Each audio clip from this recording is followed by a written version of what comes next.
Madam President. Senator from Georgia. Madam President, I rise today to talk about why I'm here. Senator, the Senate's in a quorum call. Oh, I apologize. I'd like to note the absence of the quorum and ask for 10 minutes, as in morning business. Without objection. Madam President, I rise today to talk about why I'm here, and really why all of us are here. We're here to represent the people of our great states. We're here to do the people's business and to be good stewards of taxpayer dollars. We've just finished an ongoing debate about how Congress can direct and guide foreign policy of the United States. In doing so, we've seen the dangerous consequences of partisan politics right here in the Senate floor and how that can affect this process. Just last week, 42 of my Democratic colleagues supported President Obama's dangerous nuclear deal with Iran while still having serious concerns about its global ramifications. Now we must refocus our attention on solving our fiscal crisis and tackling our skyrocketing national debt. State governments across the country set both funding levels and clear priorities for their states each year based on the needs of their people and their local communities. Washington has been distracted from this for far too long. Balancing the budget and efficiently allocating resources is what Washington has not done well for the last several years. Too many people here are preoccupied by politics of the day, when getting our fiscal house in order should always be the top priority. In other words, Washington has stopped listening to the American people. Well, Mr. President, I think I and a few of us, including yourself, are indeed listening. The American people told us what they wanted in November of last year when you and I were elected. And Georgians tell me repeatedly, even now, what they want. They want less government. They want less spending. They want us to push back against President Obama's out-of-control spending and executive overreaches that are failing the working men and women of America. Bottom line is, they want us to deal with this debt crisis. Earlier this year, the Senate Budget Committee took a great first step by passing a balanced budget for the first time since 2001. This budget outlined our conservative principles and spending limits.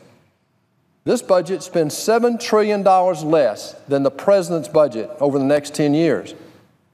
What it doesn't do is reduce the debt today or deal with the over $100 trillion of future unfunded liabilities coming at us like a freight train. It does balance in 10 years, which is quite an achievement, given that what we had to work with. But more can and more must be done right now.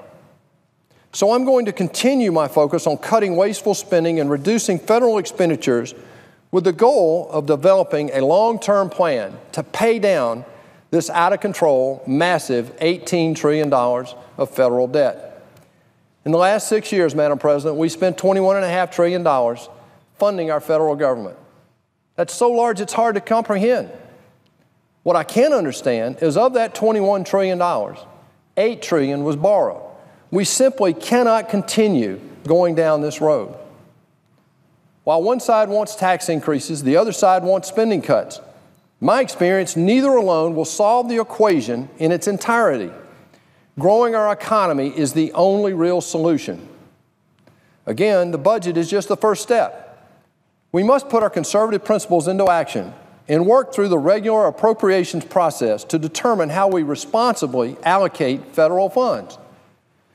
The Senate Appropriations Committee has put forward 12 appropriations bills that adhere to the Republican budget and that reflect the priorities of the American people.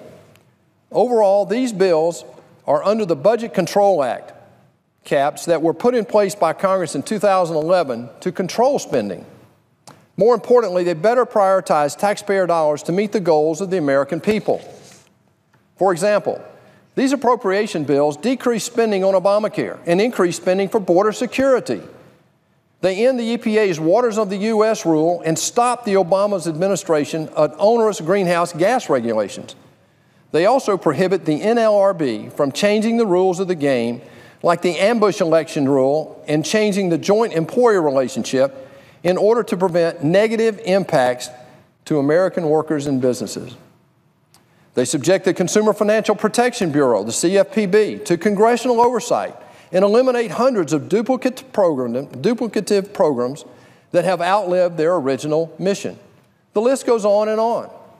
The fiscal year ends in September 30th. That's only a few days from now. We must move forward and debate these 12 appropriations bills that reflect Georgia values and fulfill the promises that we all made to represent the American people. While we've already seen our Democratic colleagues block such debate on these important bills, I hope we can immediately restart this critical process and return to regular order. Madam President, certainly a full and robust debate on all of these bills is necessary to ensure that our federal government continues to function without overspending. Now, I can tell you there are some things I would like to change in these bills, but Madam President, that ought to be debated. It ought to be debated in the open and not blocked by more partisan gridlock that we see up here every day. I hope that the majority leader will continue to bring these bills to the floor, and I hope that the objections of my Democratic colleagues will finally end. And let's get to an open and honest debate. Mr. President, Georgians sent me to the Senate to fight for them, and that's what I intend to do. This is just a start. I will not and I cannot stand by while Senate Democrats continue to block the Senate from doing the people's work as they did every day when they were in charge. Madam President, I'd also like to speak just a moment on a bill that's going to come up this week, talking about the unborn. I'd like to say a few words today in support of the Pain-Capable Unborn Child Protection Act, of which I am a proud co-sponsor in the Senate. Simply put, this legislation protects unborn babies from unimaginable pain.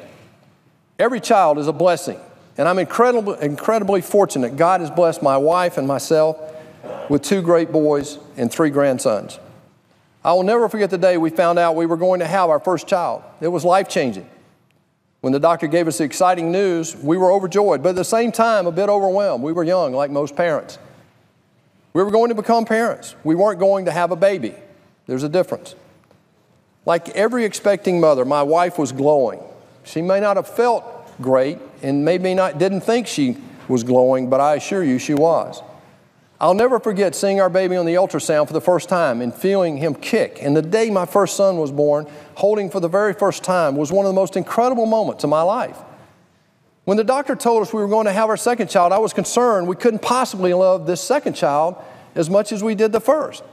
But wow, how I was wrong.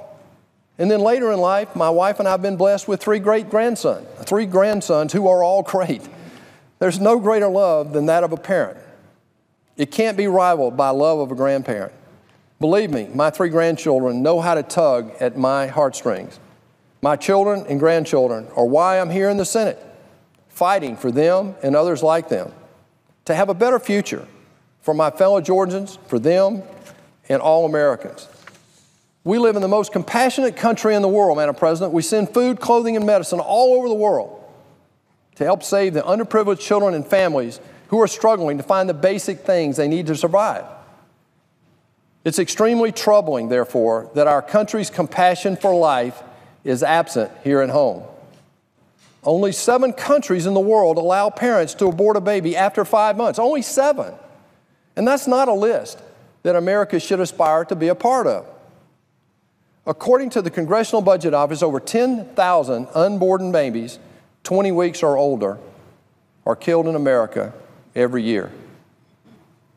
Imagine that for a moment. Each year, more than 10,000 lives who feel and react to pain, having their lives brutally taken from them. In my view, this is a national disgrace. It's absolutely unconscionable, Madam President. I cannot believe protecting life, especially the unborn, is an actual subject of debate.